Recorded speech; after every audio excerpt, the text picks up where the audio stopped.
Ana, qual é o jeito certo de se rechear pães? Meus pães recheados não crescem. Boa, muito boa essa pergunta. Então vamos lá, olha só. O recheio é algo que quando a gente coloca numa massa, vai afetar diretamente o que? A estrutura desta massa, tá? Então, o recheio, ele vai interferir, dependendo do tipo de recheio, ele vai naturalmente pesar a sua massa. Então, o que você precisa ter para você colocar um recheio? A primeira coisa, você precisa saber a quantidade de recheio que você pode colocar numa massa, essa quantidade que não afete tanto a estrutura dessa massa. Você não pode chegar lá, fazer uma massa, vamos supor, com 500 gramas de farinha e tacar 500 gramas de recheio ali. Você tá entendendo? Você não vai ter condição de segurar aquele tanto de recheio ali. Então, normalmente, a quantidade de recheio tem que ser bem menor que a quantidade de farinha usada na massa. Cada massa é diferente, cada farinha que você usa é diferente, cada recheio também vai afetar a massa de uma forma diferente. Mas o fato é que ele afeta. Tem recheio que você coloca que é apenas para saborizar. Tem recheio que você coloca que vai mudar a textura, vai mudar o sabor, né? Vai mudar a estrutura. Então, você tem que ter essa consciência na hora que você usa um recheio na sua massa de pão, beleza? Ok. E aí, o que você precisa ter? Além de saber a quantidade certa do recheio, você tem que entender que tipo de recheio é, né? É um recheio extremamente gorduroso? A gordura vai afetar a sua massa. É um recheio extremamente salgado? O sal vai afetar a sua massa, vai afetar a fermentação. Então, você tem que entender isso também. É um recheio que vai roubar líquido da sua massa? Se for um recheio que vai sugar líquido da sua massa, provavelmente ele vai afetar a estrutura da sua massa. E vai afetar a fermentação também.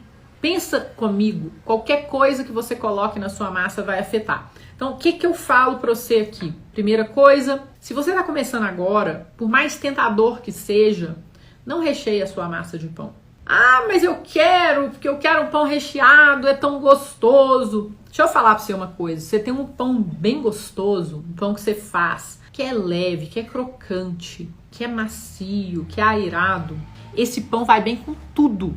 Você vai poder colocar qualquer recheio que você quiser nesse pão depois que ele tá pronto. Você vai poder fazer um sanduíche, você vai poder fazer patês, pastas, você vai poder fazer o que você quiser, você vai poder fazer brusquetas com esse pão. E isso vai ajudar você a entender melhor como criar uma massa que tenha boa estrutura, que cresça bem no forno. Então, se você está começando agora e você soca recheio na sua massa, você vai ter um pão tijolão. A maior chance é você ter um pão tijolão, porque você não tem experiência. Você está querendo passar o carro na frente dos bois. Então, a primeira dica que eu dou, não recheie a sua massa. Aí você fala, não, mas agora eu já tenho mais experiência. Você tendo mais experiência, você começa a colocar recheio, mas coloca menos quantidade de recheio. Ah, não, mas a receita falou que eu tenho que colocar 20% de recheio em relação à farinha. Coloca 10. A professora tá te falando aqui, coloca 10, coloca metade da quantidade de recheio que manda na receita.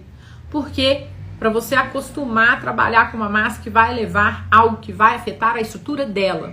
E aí você vai entender, nossa, quando eu coloquei essas castanhas, minha massa pesou. Quando eu coloquei esse queijo, meu Deus, virou um tijolo.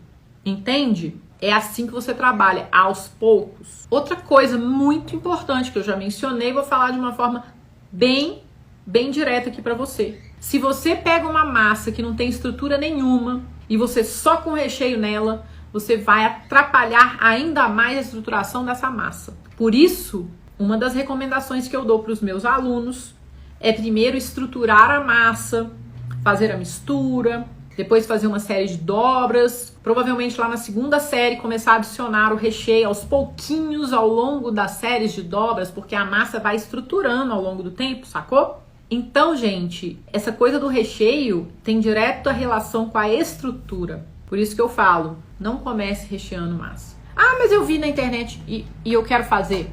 Não vai ser igual da internet, porque na internet você vai ver alguém que já tem experiência fazendo e não te passou todos os mínimos detalhes dos porquês. Por isso que você tem que se empoderar com conhecimento. Você tem que adquirir experiência, tanto teórica quanto prática. Você precisa das duas coisas, sempre. A teoria vai junto com a prática. O conhecimento vem junto com a mão na massa. E com o tempo. Nada melhor do que o tempo e a experiência para te ajudar a fazer pães recheados deliciosos. Porque aí você vai saber conhecer a sua massa, entender os limites dela, e aí você vai poder pôr o recheio que você quiser. E muitas vezes vai poder botar até mais recheio do que você colocaria, e você ainda vai ter um pão maravilhoso.